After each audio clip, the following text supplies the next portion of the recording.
Oke, di sini kita akan membahas mengenai kutub magnet. Seperti yang pernah kita ketahui, pas kita SMP, Ananda semua pernah belajar mengenai magnet yang memiliki dua kutub.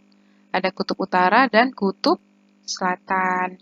Di mana kutub utara itu, kutub utara dari magnet, itu searah dengan kutub utara dari bumi. Dan kutub selatannya searah dengan kutub selatan dari bumi.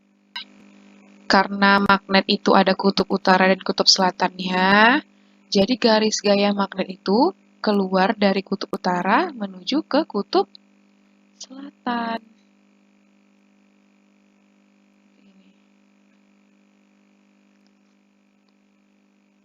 Menuju ke kutub selatan.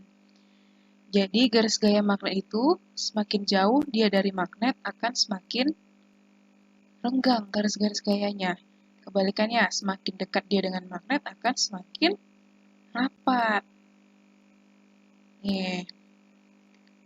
Namun kebalikannya, semakin besar jarak antara kedua garis gaya magnet, itu kekuatannya akan semakin kecil, kekuatan magnetnya. Kebalikannya, apabila semakin kecil kerapatan dari garis gaya magnet itu, maka kekuatannya akan semakin besar. Jadi, kerapatan garis gaya magnet berbanding terbalik dengan kekuatan dari medan magnet. Jadi di sini kita dapat simpulkan bahwa ternyata medan magnet itu adalah suatu daerah di sekeliling magnet yang memiliki pengaruh akibat adanya garis dari gaya magnet. Selanjutnya ada karakteristik magnet. Jadi di sini ada lambang new, artinya yaitu daya hantar magnet, di mana daya hantar magnet tersebut adalah kemampuan suatu bahan atau media untuk dilalui oleh medan magnet. Jadi atom-atomnya itu dia rapat atau renggang sehingga atom-atom itu membentuk suatu bahan yang dapat dilalui oleh magnet. Nah, ada 3 pembagian dari karakteristik itu. Yang pertama ada ferromagnetik. Ferromagnetik itu very atau sangat mudah dalam mengantarkan medan magnet. Ada contohnya yaitu besi, baja, dan nikel. Nilai nu R-nya sendiri lebih besar dari 1. Oke. Lalu ada paramagnetik atau di tengah-tengah. Berarti kurang baik dalam mengantarkan magnet. Contohnya ada aluminium, ada kromium, yang nilai nu R-nya hampir mendekati 1. Lalu ada diamagnetik. Diamagnet itu sangat tidak baik dalam menghantarkan medan magnet. Contohnya bismut, emas, dan perak. Nilai nu R-nya sangat kecil dari 1. Nah, nu R itu dapatnya dari mana, Bu? Nu R itu dapat dari nu bahan per nu ruang vakum, yang nilainya 4pi kali 10 pangkat minus 7 Tesla meter per ampere. Nah, di sini ada contoh nih. Yang pertama itu ada bismut. Nah, di bismut ini ternyata nu R-nya itu 0,99983. Berarti kurang dari 1. Kalau kurang dari 1 berarti dia magnetik. Selanjutnya ada udara.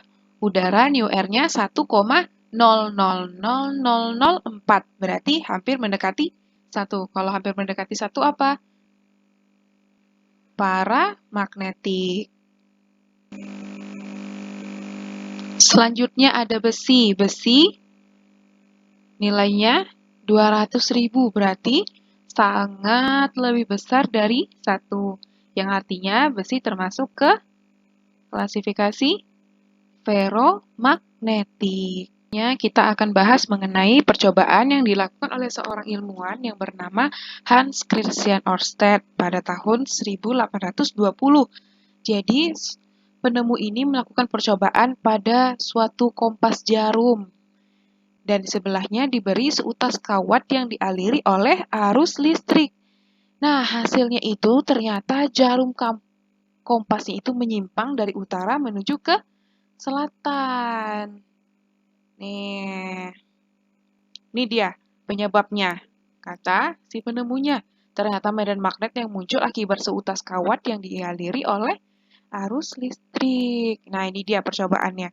Yang pertama ada arus dari bawah ke atas.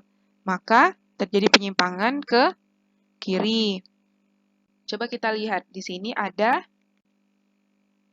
penyebabnya, penyebab utama, yaitu medan magnet oleh bumi yang selalu mengarah ke bawah atau ke pusat bumi.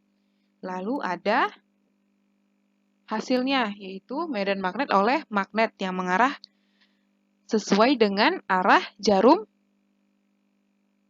magnet jarum tadi. Berarti sesuai nih arahnya nih. Nah, gini kan? Seperti itu. Ini dia, sesuai arahnya. Nah, berarti anggaplah ini tak ada ya awalnya. Berarti ketika ada penyebab medan magnet bumi, lalu menghasilkan medan magnet oleh magnet yang mengarah ke kanan bawah, maka penyebab yang kedua yaitu medan magnet oleh arus. Lalu yang kedua ada arus yang mengarah dari atas ke bawah. Nah, jadi magnet jarumnya itu menyimpang ke kiri bawah. Nah, ini dia. Penyebab pertama yaitu medan magnet oleh bumi. Lalu yang kedua medan magnet oleh magnet. Ini dia. Sesuai dengan arahnya seperti ini. Nah, ini dia. Nah, berarti apa penyebab keduanya? Yaitu medan magnet oleh arus yang mengarah ke kiri. Nah, ini berarti dia.